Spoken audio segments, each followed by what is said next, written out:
The night was quiet, but not peaceful. The battlefield still smoked in the distance, the smell of blood and fire carried on the wind. Broken weapons lay scattered on the ground like forgotten memories of soldiers who would never rise again. Beside a dying fire sat a human soldier named Aaron. His armor was dented, his hands scarred, and his face tired beyond his years. He had fought too many battles, seen too many friends fall, and carried too many burdens on his shoulders. Yet that night none of those things weighed on him as heavily as the thought of losing her. Across from him sat Princess Lyra, heir to a throne not of earth, but of a world far away.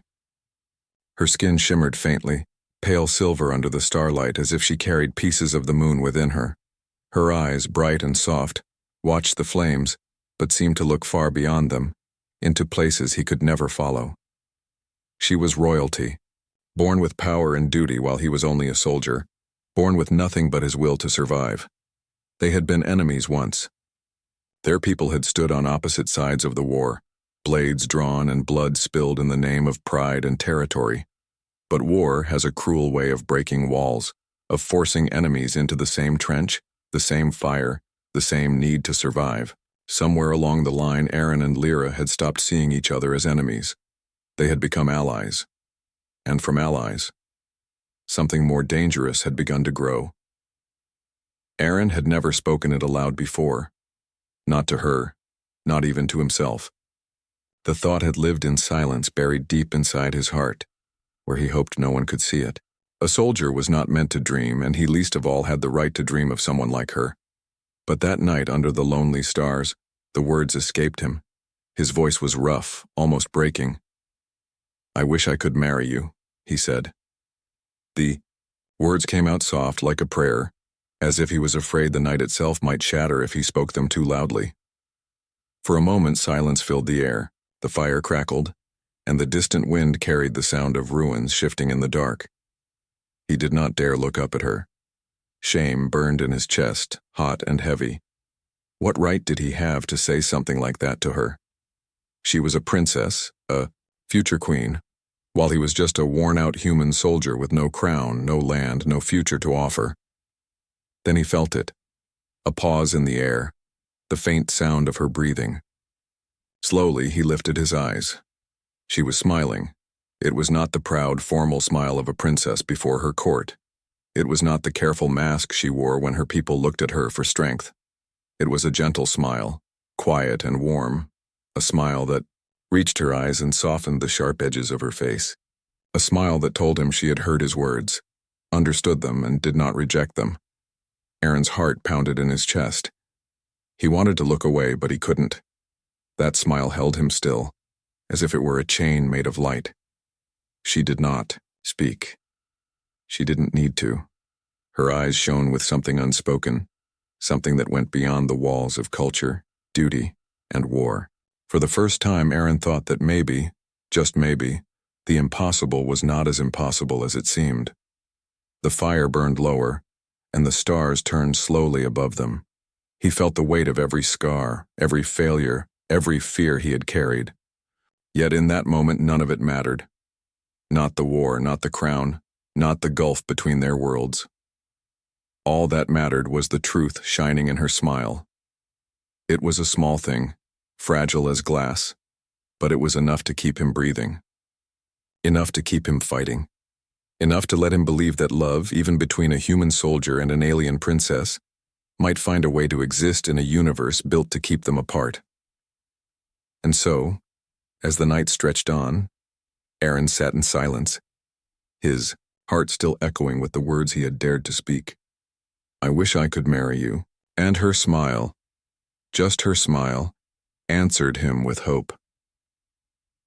The next morning, the world reminded them of the distance between them. Aaron woke early, as soldiers always did. His body still ached from wounds, but the real pain sat deeper, hidden in his chest. He had spoken the truth last night, words he thought he would never dare say. Now, in the light of day, the memory felt heavier. Maybe it had been foolish. Maybe she had only smiled to comfort him, the way one might comfort a dying man who spoke nonsense. But when he looked across the camp, he saw her. Princess Lyra was speaking softly with her guards, her silver skin glowing in the pale sunlight. She looked every bit the royal heir she was. Her posture was perfect, her voice calm, her presence commanding. She was not the tired girl who had smiled at him beside the fire. She was a princess of the stars, someone destined for a crown and a throne. Aaron turned away, ashamed. How could a man like him ever hope to belong in her world? Their people were not just different, they were opposites. Humans came from Earth, a planet scarred with wars and survival, where lives were short and filled with struggle. Her people, the Seralith, came from a world of ancient beauty, where the sky held 3 moons and tradition was older than empires. To them, marriage was more than love. It was destiny. It was written in stars, approved by councils, and sealed, with blessings from ancestors long gone. No human could ever stand in such a place. No outsider could ever be chosen. And yet, last night, her smile had told him something else. Later that day, after the camp settled, Aaron found himself walking near the edge of the forest where she often wandered. He told himself he was just keeping watch, just making sure the path was safe. But when he saw her standing alone, her silver hair moving gently with the breeze, he knew the truth. He wanted to be near her. He always did. She turned at the sound of his footsteps. Her eyes met his, and once again, he felt that strange stillness, as if the world paused when she looked at him. "You are troubled," she said softly. Her voice had a music in it, a tone that carried both strength and sadness. Aaron swallowed hard. He wanted to lie, to pretend everything was fine. But he could, not with her. "I was thinking about what I said last night," he admitted. His voice was low, heavy with guilt. "I shouldn't have said it. It was foolish. You're not meant for someone like me." For a moment, she said nothing. She only studied him, her eyes calm but unreadable. Then slowly, she walked closer. "You think it was foolish?" she asked. Aaron nodded, his jaw tight. "You're a princess. Your people have rules, traditions. I know them. I've heard the whispers. They'd never allow it. They'd never accept me. I'm just a soldier, Lyra. I can't even offer you a home, let alone a kingdom." Her gaze softened, and she shook her head gently. "Do you think a crown is what I need? Do you think a throne is what I desire?" He looked at her, unsure how to answer. Lyra stepped closer, her silver eyes glowing faintly in the light. "You saved me when others would have left me. You fought beside me when even my own guards doubted. You see me not as a crown, not as a symbol, but as who I am. Do you know how rare that is, Aaron? Even among my own people?" His heart pounded. He wanted to believe her, but doubt still clawed at him. "But your counsel, your traditions." Her smile returned, soft and steady. "Traditions are chains if we never question them. Counsels are strong, yes, but not stronger than the will of one heart." Aaron's throat tightened. For a soldier, who had lived most of his life by orders, hearing those words felt like fire in his chest. He wanted to reach for her hand, but he did not. He dared not. She looked at him for a long moment, then said, almost in a whisper, "Perhaps it is not so impossible, Aaron. Perhaps the stars do not decide everything. Perhaps we do." And in that moment he understood. They came from different worlds, bound by different laws and destinies. Yet the distance between those worlds felt smaller when she spoke those words, smaller when she smiled, smaller when hope rose in his chest, fragile but alive. He did not answer her with words. He only stood there, letting her gaze hold him steady, while deep inside a dangerous thought began to grow. Maybe, just maybe, the impossible could become real. The days that followed were heavy with silence. At first, Aaron thought it was only the war pressing down on him, the endless marching, the sudden attacks, the sleepless nights. But soon he realized the silence was not only his own. It came from the people around them, from the way they stared, whispered, and turned away when he and Princess Lyra walked too close together. The guards who once trusted him, now muttered under their breath. Some avoided his eyes. Others sneered, openly, making no effort to hide their disapproval. To them, he was nothing more than an intruder, a human soldier daring to step too near their sacred air. One night, as Aaron walked past the campfires, he heard two guards speaking in low voices. She shames her bloodline, one hissed. To even speak with him like that, like he is her equal. He is not her equal, the other spat. He is dirt. Let the council see this and they will strip her of everything. She forgets who she is. Aaron clenched his fists until his nails cut into his palms. He wanted to shout, to fight, to prove them wrong, but what could he say? In his heart, he feared they were right. He wasn't her equal. He wasn't worthy of her. The weight of those whispers followed him everywhere. And it wasn't only her people. His own commanders noticed too. They had seen how often he stood beside her, how his eyes lingered too long. One evening, Captain Rhodes pulled him aside, his voice cold and sharp. "You're here to fight, soldier," the captain said, "not to chase fairy tales, do you understand?" Aaron stayed silent, his jaw tight. Rhodes leaned closer, his words cutting like a blade. "She is a princess. You are nothing. You'll get yourself killed. Or worse, you'll drag her down with you. End this before it ends you." Aaron saluted and walked away, but inside he felt torn apart. Everywhere he turned, walls closed in. To her people, he was unworthy. To his own, he was a fool. The world was shouting at him to let go, to step back, to bury his heart before it destroyed them both. But at night, when the battles ended and the camp fell quiet, he found himself beside her once more. They sat close, sharing food, sharing silence, sharing the kind of peace neither of them found anywhere else. And when they spoke, the world seemed far away. Lyra would tell him stories of her homeworld, of forests that glowed with silver light, of rivers that sang when the moons rose. Her voice would soften as she remembered her childhood, the laughter of her sisters, the warmth of her mother's hand. And Aaron, in return, would tell her about Earth, about running through green fields as a boy, about climbing broken rooftops in ruined cities, about the taste of bread fresh from his mother's oven. Those nights, they were not a soldier and a princess. They were just two souls, tired of war, leaning on each other to keep breathing. Yet even those moments carried a shadow. Sometimes Lyra's eyes would drift away, heavy with worry.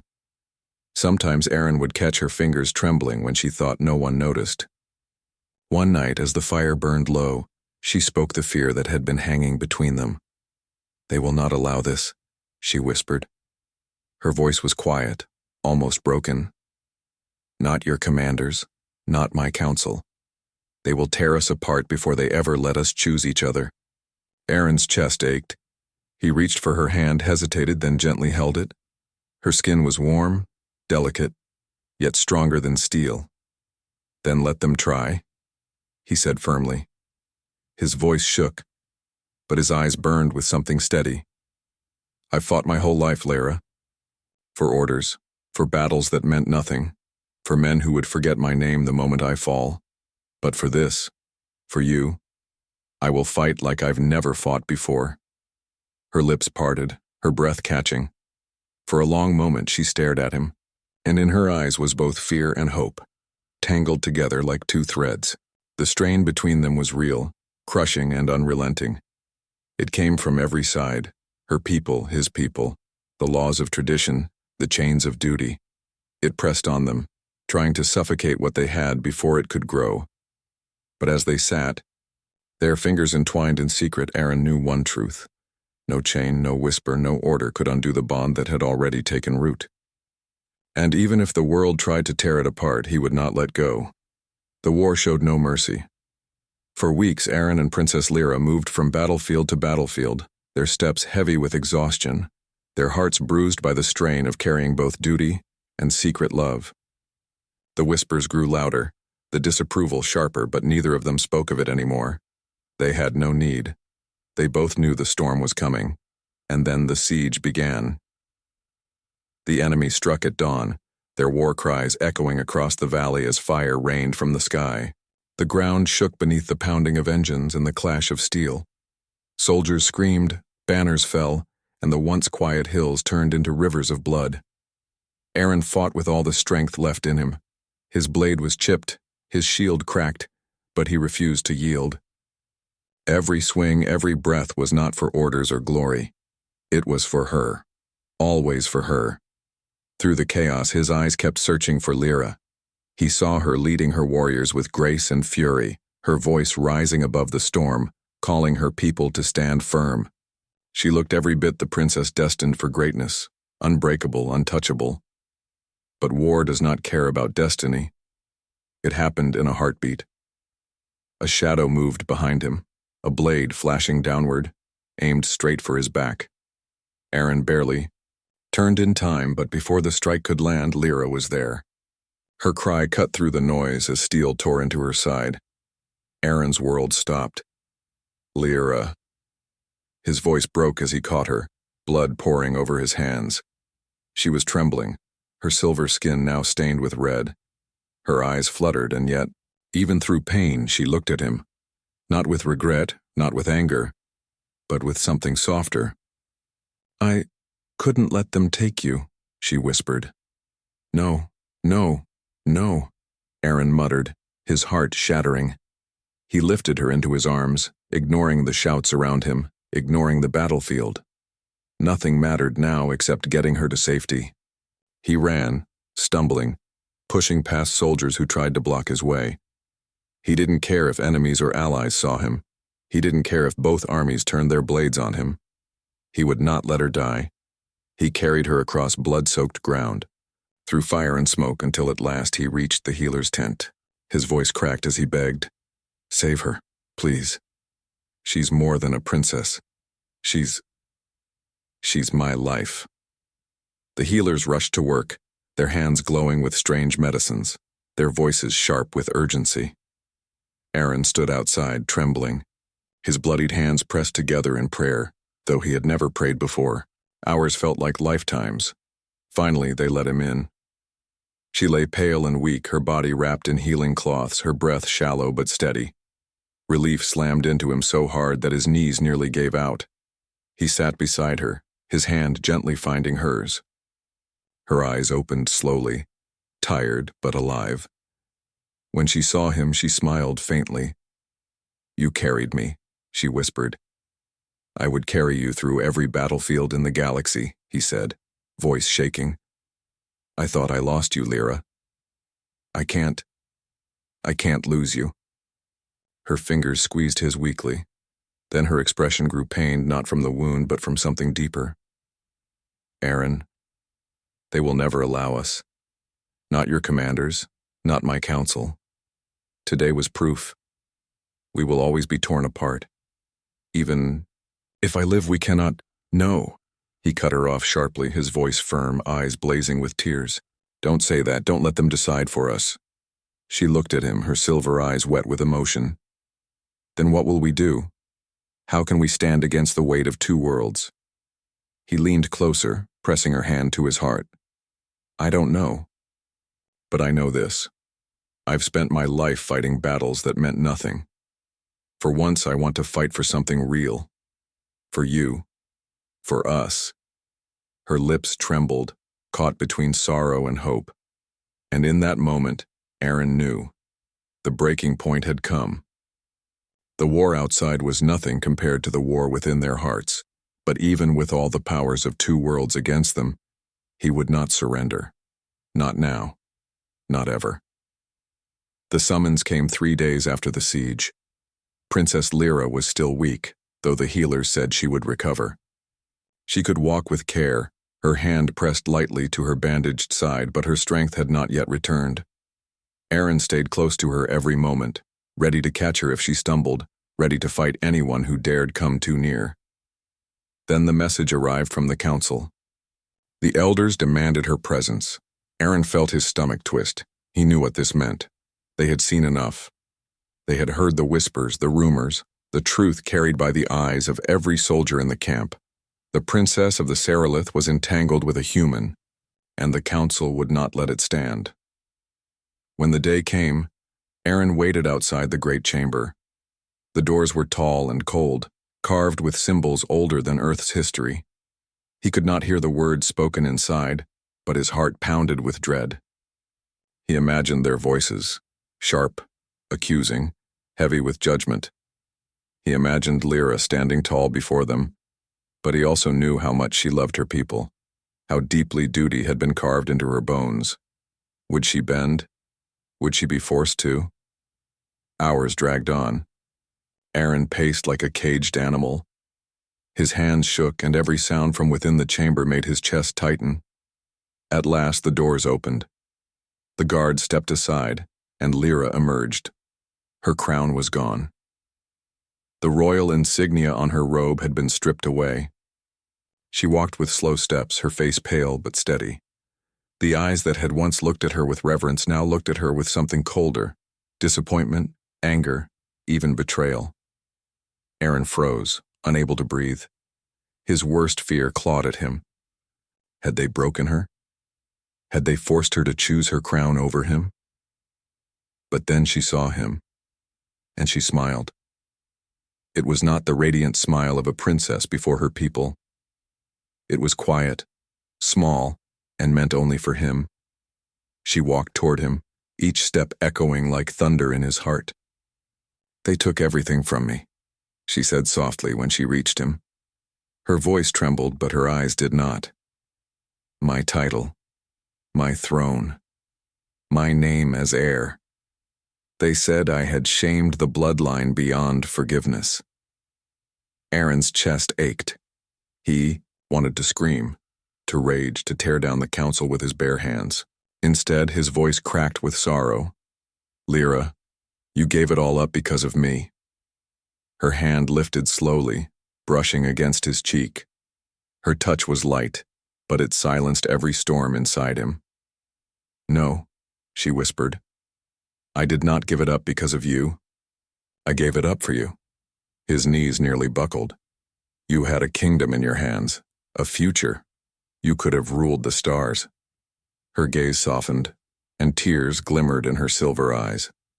"What use is ruling the stars, Aaron, if I must do it without the one my heart chose? A throne cannot hold me when love calls me to you." She held him just as tightly, whispering against his chest, "You already are. You always were. You were enough the moment you saw me not as a crown, but as Lyra." The world around them faded. The guards, the council chamber, the cold stares. In that moment, nothing mattered but the choice she had made. She had chosen him against tradition, against duty, against the weight of her entire world, and Aaron knew then that he would never let her sacrifice be in vain. If she had given up her throne for him, then he would give everything he was, his strength, his courage, his very life, to protect her, to stand beside her, to honor the love that had bound them together. As they walked away from the chamber, hand in hand, whispers followed them like shadows. Some called her a traitor, some called him a thief, but in their hearts, neither word mattered. For in the quiet between their breaths, Aaron heard the words she had spoken to him before, words that would never leave him. "For you, I would give up the stars." And in that vow he found the strength to face whatever came next. From the day Lyra walked out of the council chamber without her crown, she and Aaron became outcasts. Her own people no longer bowed to her. The council declared her unfit to rule, whispering that she had been blinded by the weakness of human love. Soldiers who once followed her orders now turned their faces away, and nobles who once praised her name spat it out like poison. And Aaron? His commanders were no different. When word reached them, he was summoned and told in cold, harsh tones that his behavior was a disgrace to the human army. They warned him he had brought shame on the uniform. When he did not repent, they tore the insignia from his chest and cast him out. So there they were, a princess without a throne and a soldier without a banner. Two people stripped of everything except each other. At first, the silence of exile felt strange. No orders, no guards, no duties. Just the two of them, walking through lands scarred by war, carrying little more than a pack and the clothes on their backs. Aaron thought Lyra would break under the weight of what she had lost. But she did not. If anything, she grew stronger. When raiders struck villages in the night, she was the first to stand, blade in hand, her voice steady as she called survivors to safety. When sickness spread in broken towns, she knelt among the wounded, her hands working beside the healers. People who once cursed her name now whispered it again, but this time with awe. Not as a princess, but as a leader without a crown. And Aaron was always at her side. He fought with the fury of a man who had nothing left to lose but everything left to protect. He guarded her back in battle, stood as her shield when danger loomed, and at night, when the world was quiet, he was simply the man who held her close and reminded her that she was never alone. Together they became something neither had expected, legends. Rumors spread from village to village, from soldier to soldier. Some said the human and the alien princess could not be killed. That fate itself bent around them. Others said their love gave them strength beyond reason, that no army could stand against two hearts bound so fiercely. Farmers, refugees even, weary fighters began to believe in those whispers. For in a world torn apart by war, the story of Aaron and Lyra carried hope. But legends are dangerous things. The more people spoke their names with admiration, the more the powerful grew afraid. The Seralith Council declared them traitors, enemies of the throne. Human leaders branded Aaron a deserter, a man who had betrayed his own kind. Bounties were placed on their heads. Hunters, soldiers, and mercenaries all set out to capture them. And yet, every time the world tried to break them, Aaron and Lyra stood together. When a band of mercenaries surrounded them in the ruins of a fallen city, Aaron fought with such fire that even the bravest fled. When assassins crept into their camp in the dead of night, Lyra's blade flashed in the darkness, her movements swift and unyielding.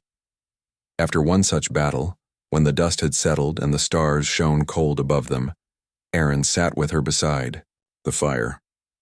His body ached, his arm was bruised, and his heart was heavy with the endless fight. He looked at her, at the faint glow of her silver skin, and whispered, "How long can we do this, Lyra? How long can we keep standing against the whole universe?" She turned to him, her eyes calm but fierce. "As long as we must," she said, simply. Her words settled into him like steel.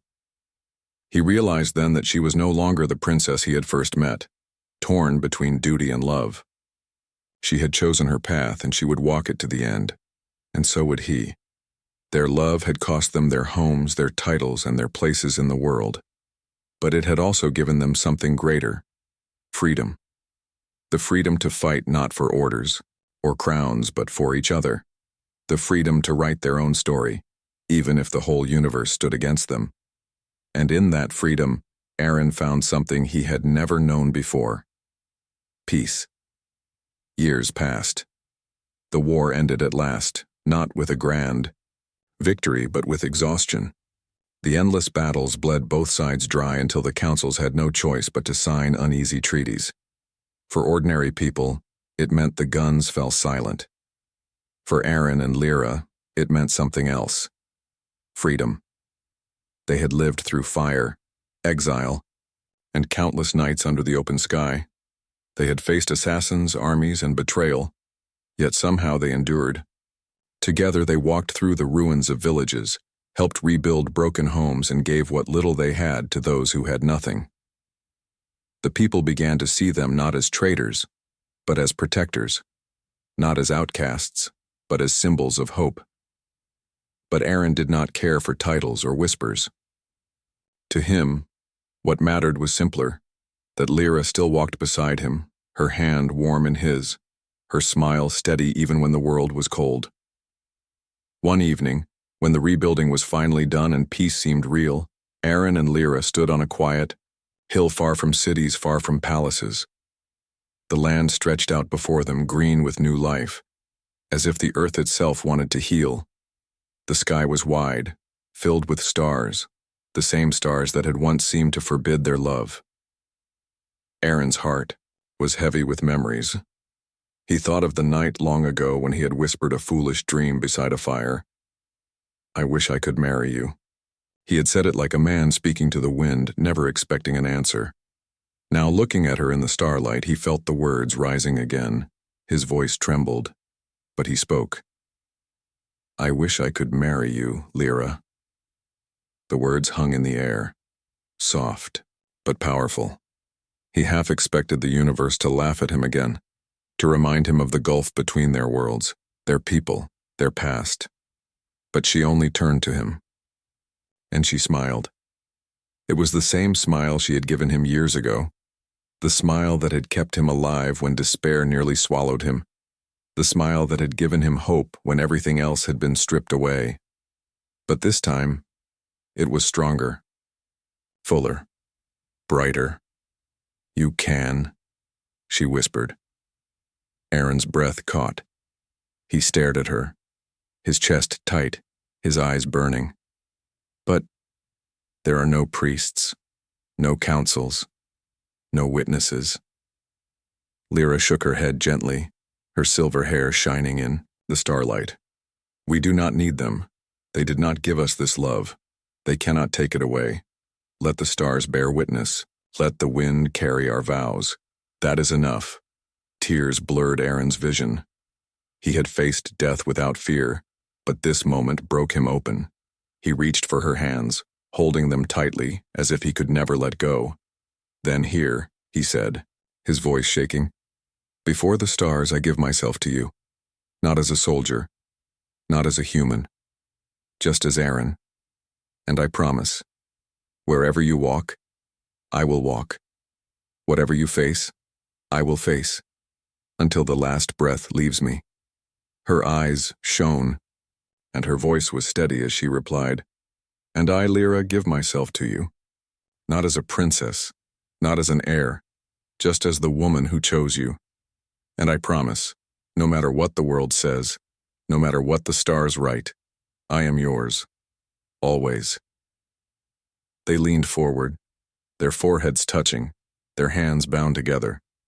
No crowns, no armies, no walls of tradition stood between them now. Only two hearts, free at last to choose.